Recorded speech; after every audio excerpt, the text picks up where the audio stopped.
Hello दोस्तों, मैं हूं रवि और आप सभी का हमारे YouTube channel target for success में स्वागत है। जैसे कि हम लोगों ने पिछले वीडियो में पूर्व वैदिक काल के बारे में अध्ययन किया था और आज हम लोग वैदिक काल का दूसरा भाग अर्थात उत्तर वैदिक काल के बारे में अध्ययन करेंगे। क्योंकि हम लोग जानते हैं कि किसी भी सभ्यता के बारे में यदि हमें जानकारी प्राप्त करना होता है तो मुख्य रूप से चार बातों को जानकर हम किसी भी सभ्यता के बारे में जान सकते हैं। ये जो मुख्य चार बिंदु है यह है राजनीतिक जीवन, सामाजिक जीवन, धार्मिक जीवन तथा आर्थिक जीवन। तो चलिए आज हम लोग मोटे तौर पर इसी मुख्य चार जो बिंदु है इन पर चर्चा करते हैं। तो चलिए आज का जो हमारा कक्षा है वो प्रारंभ करते हैं। चूंकि 1000 ईसा पूर्व में एक बहुत ही महत्वपूर्ण खोज हुई थी, वो खोज थी लोहे की खोज। इस लोहे की खोज ने जो उत्तर वैदिक काल को किस तरह प्रभावित किया, तो चलिए इन्हें थोड़ा सा देख लेते हैं। सर्वप्रथम हम लोग राजनीतिक जीवन की ओर आते हैं। राजनीतिक जीवन जो पूर्व वैदिक काल में जैसे बताया था कि छोटे छोटे जन बसे हुए थे, परंतु अब उत्तर वैदिक काल में ये जो जन बसे हुए थे इनका आकार अब थोड़ा व्यापक और थोड़ा बड़ा हो गया था और ये जो जन थे इन्हें अब जनपद के नाम से जाने लगा था। उदाहरण स्वरूप एक भरत जन था तथा एक कुरु जन था तथा ये दोनों जन थे, इन दोनों को मिलाकर एक कुरु जनपद बना दिया गया था जो कि और विशाल बन गया था। अगर यहाँ की राजा की बात करें तो जो राजा यहाँ पर के जो कि यहाँ पर का राजा हुआ करता था, अब उत्तर वैदिक काल में उनका महत्व काफी अधिक बढ़ गया था तथा उनकी शक्ति और भी बढ़ गई थी। तथा एक और महत्वपूर्ण सबसे जो बात यहाँ उभर के आती थी वो थी राजा का वंशानुगत होना। अब एक यह जो राजा का जो पद था यह अब वंशानुगत हो गया था। क्योंकि जैसे जैसे राजा की शक्ति बढ़ती जा रही थी वैसे ही उनके नीचे जो संस्थाएं जो काम कर रही थी उन संस्थाओं का महत्व घटता जा रहा था तथा उनकी शक्ति भी कम होती जा रही थी। परंतु यहाँ जो एक और महत्वपूर्ण बात यह है कि जो रत्निन की संख्या थी वह अब बढ़कर 17 हो गई थी। रत्निन अर्थात अधिकारीगण, वो अधिकारीगण जो कि राजा की सहायता के लिए बनाए गए थे, राजा की कार्य को किसी तरह मतलब सफल करने के लिए बनाए गए थे, उन अधिकारीगण की संख्या अब 17 हो गई थी। क्योंकि पूर्व वैदिक काल में यह जो रत्निन की संख्या थी यह केवल 7 थी, परंतु अब उत्तर वैदिक काल में यह रत्निन की संख्या बढ़कर 17 हो गई थी। तो ये आप लोग याद रखें।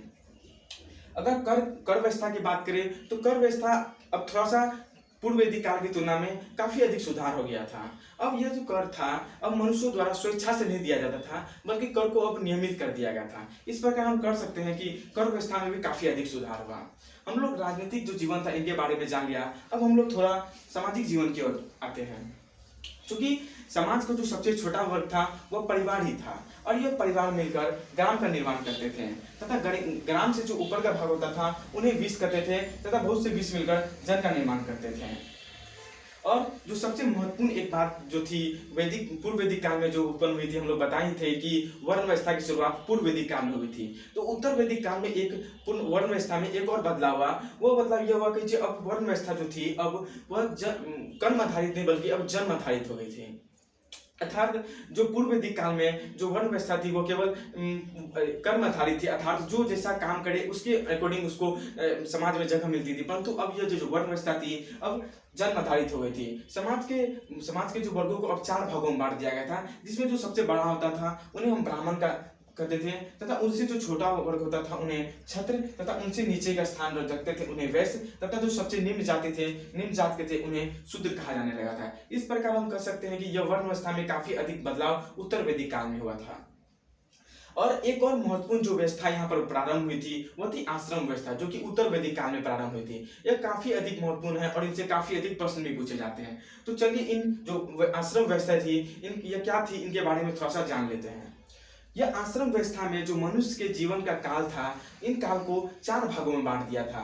यह जो 4 भाग थे यह थे एक ब्रह्मचर्य का काल, दूसरा गृहस्थ का काल, तीसरा वानप्रस्थ का काल तथा चौथा संन्यास का काल। ये विभिन्न कालक्रम क्या थे इन्हें भी थोड़ा सा जान लेते हैं। प्रथम जो काल था ब्रह्मचर्य का काल, यह 0 से 25 वर्ष का जो किसी मनुष्य का कालक्रम होता था, 0 से 25 वर्ष की आयु का काल, इन्हें हम ब्रह्मचर्य के काल के अंतर्गत रखते हैं। इनमें मनुष्य शिक्षा ग्रहण आदि का कार्य करते थे तथा इनके बाद जो दूसरा क्रम आता था उन्हें गृहस्थ का काल करते थे। इनमें 25 वर्ष से 50 वर्ष का जो आयु होता था इन्हें गृहस्थ के अंतर्गत रखा जाता है और यह काफी अधिक महत्वपूर्ण था और इसमें मनुष्य मुख्य रूप से विवाह तथा अपना जो वंश था उनके आगे बढ़ाने का कार्य करते थे। तीसरा जो काल था उन्हें हम वानप्रस्थ करते थे। तब वानप्रस्थ में लोग जो थे सामाजिक कार्य करते थे, जैसे कि ये जो ब्रह्मचर्य के जो लोग थे इन्हें शिक्षा देने का कार्य करते थे वानप्रस्थ में आकर। और जो अंतिम जो था उन्हें संन्यास कहा जाने लगा। इस काल में मनुष्य ये जो दुनिया का जो मोह माया था इन सभी को त्याग करके संन्यास के जीवन व्यतीत करते हुए और केवल ईश्वर का ध्यान करने में लगाते थे तथा अपना मृत्यु जो था उनका इंतजार करते थे। ये जो चारों कालक्रम था इनमें जो सबसे महत्वपूर्ण माना जाता है वो था गृहस्थ का काल, क्योंकि ऐसा माना जाता था कि जो गृहस्थ का जो काल था इनमें ही मनुष्य अपने ईश्वर के तथा अपने पिता के ऋणी से मुक्त हो सकता था।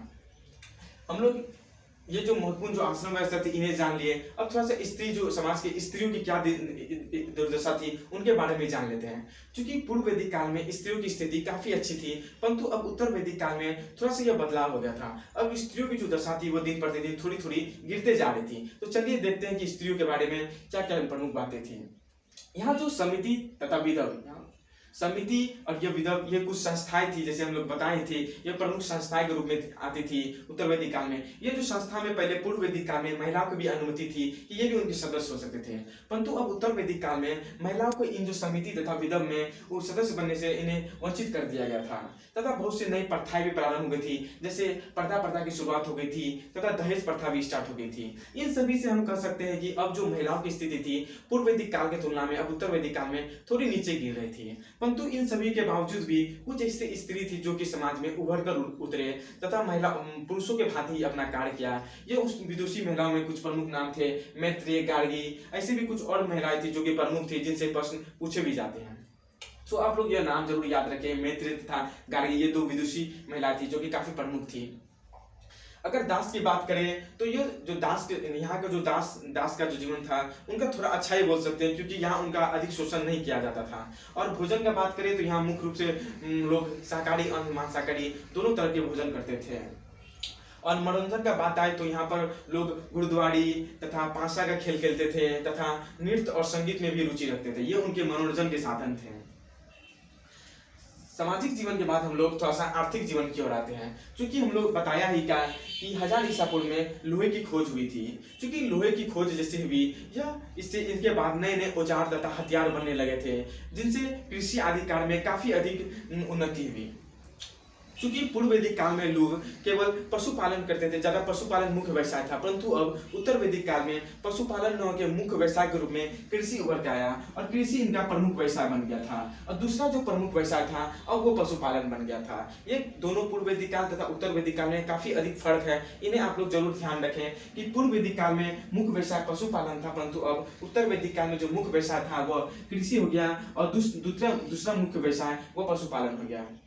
क्योंकि अब जैसे जैसे प्राथमिक क्षेत्र अर्थात कृषि व्यवस्था में सुधार हुआ, इनसे द्वितीय जो क्षेत्र थे यानी व्यापार तथा उद्योग उसमें भी काफी अधिक उन्नति हुई। अब लोग केवल अपने उपज अपने खाने के लिए ही उपज पैदा नहीं करते थे, अनाज पैदा नहीं करते थे, बल्कि वो अब अधिशेष कृषि करने लगे थे। अर्थात कृषि का अधिक मात्रा में उपज करते थे ताकि वो उनसे व्यापार कर सके।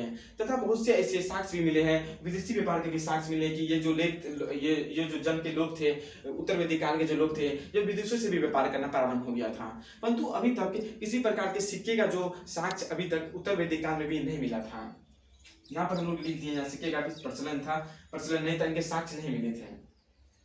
और कह सकते हैं कि चूंकि अब व्यवसाय आदि प्रारंभ हो गया था, नए नए उद्योग धंधे प्रारंभ हो गए थे, इनसे मनुष्य के जीवन की स्थिति काफी अच्छी होती थी, आर्थिक स्थिति काफी सुधर गई थी। इसी आर्थिक स्थिति को सुधरने के कारण अब यहाँ पर नगरीकरण का भी प्रसार हुआ। ये जो कुछ टेबल बना दिए गए हैं ये कुछ प्रमुख नदी है जो कि उत्तर वैदिक काल की नदी थी और उनका नाम बदलकर अब क्या रख दिया गया, उनका आधुनिक नाम, और इधर से दे दिया उनका आधुनिक नाम जो अभी हम लोग जानते हैं। ये टेबल काफी अधिक महत्वपूर्ण है क्योंकि इनसे काफी अधिक प्रश्न पूछे जाते हैं। प्रश्न इस प्रकार के होते हैं कि जो सरस्वती नदी थी उन्हें वर्तमान में किस नाम से जाना जाता है। तो ये सरस्वती नदी को अभी वर्तमान में घग्गर नदी के नाम से जाना जाता है। तथा विपाशा नदी जो कि उत्तर वैदिक काल में थी, इन्हें वर्तमान में किस नदी से नाम से जाना जाता है, तो वो व्यास नदी के नाम से जाना जाता है। इस प्रकार से प्रश्न आपसे पूछ सकता है। सो इस टेबल को जरूर आप लोग याद रखें। हो सकता है तो आप इसका स्क्रीनशॉट जरूर ले लें क्योंकि इनसे प्रश्न पूछे गए हैं और आगे भी पूछे जाने की संभावना है। अब हम लोग आर्थिक जीवन के बारे में जान लिए, अब थोड़ा सा हम लोग धार्मिक जीवन के भी बारे में जान लेते हैं। धार्मिक जीवन पूर्व वैदिक काल तथा उत्तर वैदिक काल में भी काफी अधिक बदलाव आया, क्योंकि पूर्व वैदिक काल में जो लोग थे वह देवी पूजा करते थे, परंतु अब उत्तर वैदिक काल में देवी पूजा की जगह पर यज्ञ तथा कर्म कांडों पर तथा बलि का अधिक महत्व बढ़ गया था। अब लोग मुख्य रूप से यज्ञ तथा कर्म कांडों पर ज्यादा ध्यान देते थे, क्योंकि समाज के जो दो प्रमुख वर्ग थे वह एक ब्राह्मण तथा दूसरा जो क्षत्रिय थे, ये दोनों समाज के अपने आप को अब सबसे महत्वपूर्ण सिद्ध करना चाहते थे। श्रेष्ठता सिद्ध करने के लिए दोनों आपस में काफी टकराव होता था तथा टकराव के कारण ये अपने अपने अनुसार यज्ञ तथा कर्म कांड करते थे। इनके बाद जो प्रमुख देवता जो था उत्तर वैदिक काल का वह था प्रजापति। चूंकि एक और बात यहाँ ध्यान रखें कि पूर्व वैदिक काल में जो प्रमुख देवता था वह इंद्र था, परंतु अब उत्तर वैदिक काल में प्रमुख देवता प्रजापति हो गया था। मैं आपको दोनों से कंपेयर करके बताता हूँ, क्योंकि आपको अच्छे से याद रखें कि दोनों में क्या फर्क था, सो आप लोग भी अच्छे से याद रखें। पूर्व वैदिक काल में इंद्र प्रमुख देवता था, परंतु अब उत्तर वैदिक काल में प्रजापति देवता सबसे प्रमुख देवता हो गया था। इनके अलावा भी बहुत से देवी देवता होते, परंतु प्रजापति का महत्व सबसे अधिक था। अब जो कुछ यज्ञ तथा कुछ कर्मकांड भी होते थे, उनमें जो सबसे प्रमुख यज्ञ था उन्हें हम राष्ट्रीय यज्ञ कहते थे, यह सबसे अधिक महत्वपूर्ण था। यह प्रतिष्ठा हेतु किया जाता था, राजा तथा क्षत्रिय द्वारा यह अपने प्रतिष्ठा को शो करने के लिए किया जाता था। तथा इनके अलावा एक और यज्ञ किया जाता था, वह था अश्वमेध यज्ञ, और यह काफी अधिक महत्वपूर्ण था। यह राजा द्वारा किया जाता था और अपने सीमा क्षेत्र का विस्तार के लिए, अपना राज्य का जो सीमा था उनके विस्तार के लिए किया जाता था। इस प्रकार हम लोग जो उत्तर वैदिक काल थे, इनके सामाजिक, आर्थिक, धार्मिक, इन सभी छोटे छोटे बातों के बारे में जानकारी ले लिए तथा जी इनसे काफी अधिक प्रश्न भी पूछे जाते हैं। सो आप लोग इसे स्क्रीनशॉट लेके एक बार और आप लोग बाद में रिवीजन जरूर करें, क्योंकि इनसे काफी अधिक प्रश्न पूछे जाते हैं। तो आज का जो हमारा यह अध्याय था आज यही समाप्त होता है। धन्यवाद।